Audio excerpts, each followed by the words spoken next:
There's a version of you that never sleeps in, never skips training, never wastes time. There's a version of you who never fails. It is waiting for you. Genuinely ask yourself a question, you at home. If you had done those things for the last 2 years, you never skipped a training, you never wasted time, you never scrolled TikTok, you never sat aimlessly on the internet typing in garbage, never played video games, you never wasted time. You never skipped training. You were training every single day. You never slept in. You were never lazy. There's this version of you. Imagine the person you would be. Genuinely imagine what you would look like.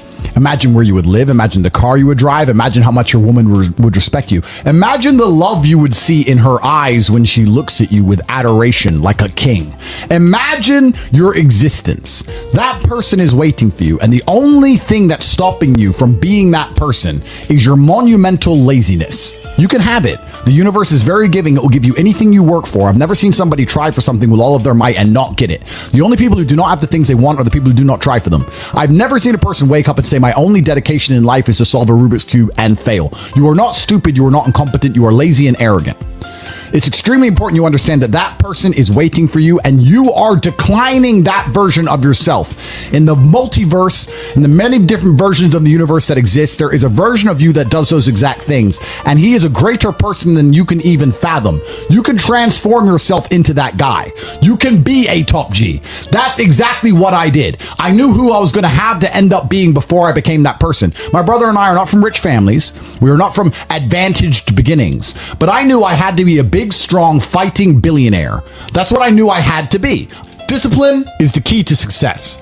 If you cannot force yourself to do something you don't want to do, how are you ever going to put yourself through the suffering required for greatness? If you cannot force yourself to train when you do not want to train, if you cannot force yourself to work when you don't want to work, if you can't force yourself to not log into Pornhub or force yourself to eat right, how can you possibly ever become a monumentally successful person if you cannot control yourself long enough to do what must be done as opposed to what you feel like doing? The only people who get to live their lives based on how they feel are women and children. Children can cry because they feel like crying, as can a woman. A woman can start an argument because she feels like arguing, as can a child. A man must do what he is supposed to do irregardless of how he feels. That is the key component to masculinity, is discipline. If you do not have the discipline to dedicate yourself to anything, you are going to fail and be crushed by the people who can.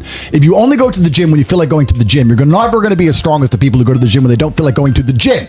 That is a reality of life. So, I train every single day. I've actually heard from some people saying, you overtrain. And I explained to them, one, I don't believe in rest. I'm not you. I'm not pussy and I'm not broke like you are, Mr. Fitness Trainer, standing around the gym teaching people for $50 an hour. I don't need to listen to you. Secondly, I don't train because I want to get bigger. I train every day because it is difficult to train every day. It hurts. I don't want to. I wake up and I'm busy. I have other things to do. I don't feel like doing it. So I force myself to do it 7 days a week, 365 days a year so that I know I'm the kind of person who can do what he doesn't want to do when it needs to be done. I am that man. And it is more of a mental exercise than a physical exercise at this point. How can you ever outcompete me if I can force myself to do the things I don't want to do and you cannot? Discipline is absolutely essential for success, and you need to get very comfortable and very used to the idea of understanding that on your path to greatness, there are going to be long periods of time where you hate what you are doing, where you are dissatisfied with the actions you must undertake, where you are tired, where you are stressed. That is why it is difficult. That is why most people won't make it. If the path was easy, everybody would walk it and it would lead nowhere. 100 people start the path, 99 fall off because it is difficult, and the one person who makes it to the end gets the gold. If all 100 made it to the end and the gold was divided by 100, it wouldn't even be worth anything. The difficulty gives it value. The fact that it is difficult to do is the key component into the fact you want it in the first place. If it wasn't difficult, everyone would have it and you wouldn't want it because no one would respect it. It's supposed to be hard. Life is supposed to be hard. You're supposed to think this is terrible. You're supposed to suffer and smile through the pain regardless. Discipline is the key to success in all realms as a man. And if you lack it, you stand no chance. You can give most people a roadmap to success. You can give them a Ferrari with a full tank of gas, and a lot of people still wouldn't make the destination because they would say the drive is too far away. Quitters, they don't have the discipline. You can tell them exactly how to do it. You can give them the mechanism to get there, but they don't have the discipline to complete the drive and end up at the destination. That is the majority of Earth. This is your competition. People who, even if they are told what to do and people tell them exactly how to do it and help them do it, still quit, still fail because they lack discipline. Even me, with my monumental powers, I can't make a quitter successful. It doesn't matter how good I am. It doesn't matter how easily I make it for them to succeed. It doesn't matter how compendious and concise and powerful the real world is. It doesn't matter how much I text them and motivate them, how many emergency meetings I do to try and talk to them and hype them up, how much motivation I give them. It doesn't matter what I do. If they are a quitter, guess what they're going to do? They're going to quit. No matter how simple the map is to read, no matter how fast a Ferrari is, somewhere along the drive, the sun's going to get in their eyes, meh, meh, and they're going to sit there and go, I don't like this is hard, and they're going to quit. Quitters are the number one type of people that nobody can help. If you're a quitter, I can't help you. Life can't help you. God himself cannot help a quitter. So if you lack discipline, you lack the very basic building block to any type of success which exists on the planet. By every single metric which can be measured with science, you are going to stay a loser and a failure. The key is to keep training. If you train hard every single day, you don't have to worry about a little bit of vitamin C. It's true. If you don't train and you don't smoke, you're still going to be a pussy. Yes. The answer is always hard work. As soon as you are granted life, you are guaranteed death. What you do in between is up to you. You are all conscious. That could end tomorrow, that could end in 100 years. But the time between the beginning of your consciousness and the end of it is completely up to you. Training is never the wrong decision. If you're in jail, you should train. If you are free, you should train. If you are rich, you should train. If you are poor, you should train. If you smoke, you should train. If you don't smoke, you should train. If you drink, you should train. If you don't drink, you should train. You cannot escape that hard work is always the correct decision. There is no time in any scenario when working hard is going to be the wrong answer. You should always try your very best in all things. I will smoke 10 cigars a day and beat the shit out of you because I train harder than you can possibly fathom. Pain is an extremely important part of the equation. Pain is the elixir of success. When people say this bad thing happened to me and I'm suffering, I say good. It is pain which is required. It's one of the elements in the chemical reaction. If a chemical reaction requires 5 particular distinct compounds and you have 4 and you're missing 1, it simply doesn't work. Pain for a man is one of the most important elements in becoming successful. Batman is Batman because they killed his parents. If they did not kill his parents, he would not be Batman. You're supposed to suffer. You're supposed to take that pain.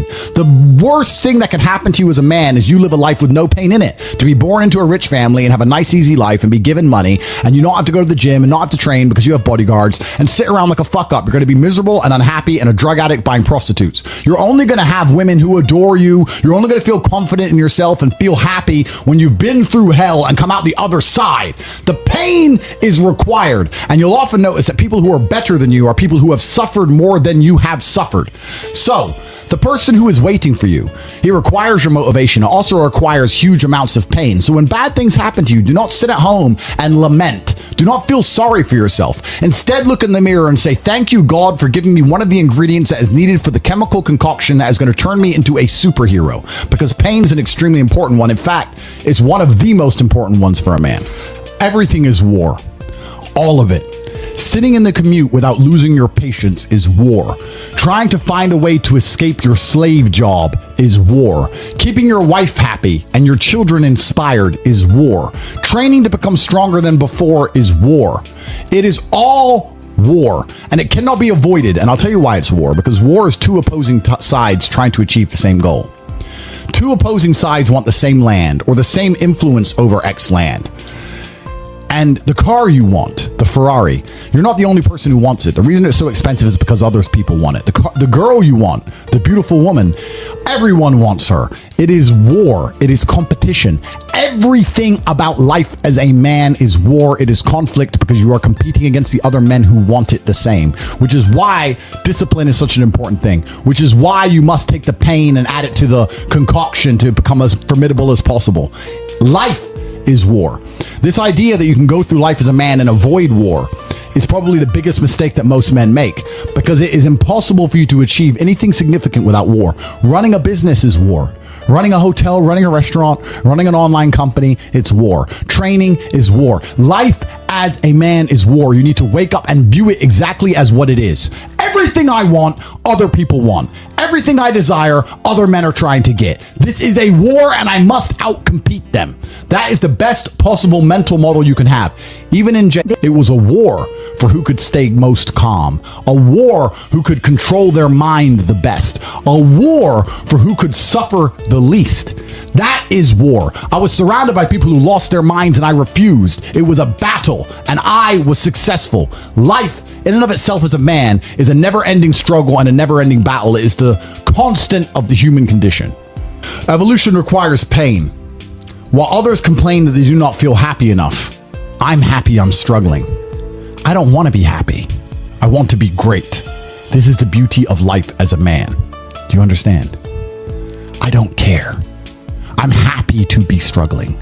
I wanted to fight. You wanted to win. I wanted to fight. That's the difference. You're concerned with winning. I wanted to just fight. And we're fighting. That is the beauty of life as a man, to be great. If you concern yourself only with being happy, you are once again acting like a female or a child. Happiness is fleeting. It doesn't even matter if you're concerned only with the hedonism of happiness. You're going to drink alcohol and go to parties and go to festivals and take drugs. I want to be happy. Who cares? I want to be great. I want to be great all of the time. And let me ask you a question as a man at home, genuinely, truthfully. Would you rather be a loser who's always smiling, a happy loser, or would you rather be a stressed winner? Because I'll tell you something about winners. Most of them are stressed. We are stressed. We're stressed. Putin is stressed. Genghis Khan was stressed when his messenger turned up after a 4-week ride with updates from the battlefront of Iran. I'm sure he was stressed by what he read. Even if it was very good, even if it all looked fantastic, he started to feel stressed. Okay, well now maybe I need to go to Iran. How long is it going to take me to get there? Maybe we need to send more horses. Maybe we need to colonize Iran. He felt stress because the beauty of life as a man is to be great. So you have to sit here and ask yourself, do you want to be a happy loser that's insignificant? Nobody knows you exist. Women don't respect you. Men don't respect you. Nobody cares if you live or die, but you get to smile all the time. Or do you want to be one of the most important people on the planet with a little bit of stress? I am brilliant because I've decided to be brilliant. And if I have to sacrifice happiness to be brilliant, then that's fine. You know what the great thing about it is? You know, it's amazing what God gives, how the whole world becomes full circle. If you stop caring about being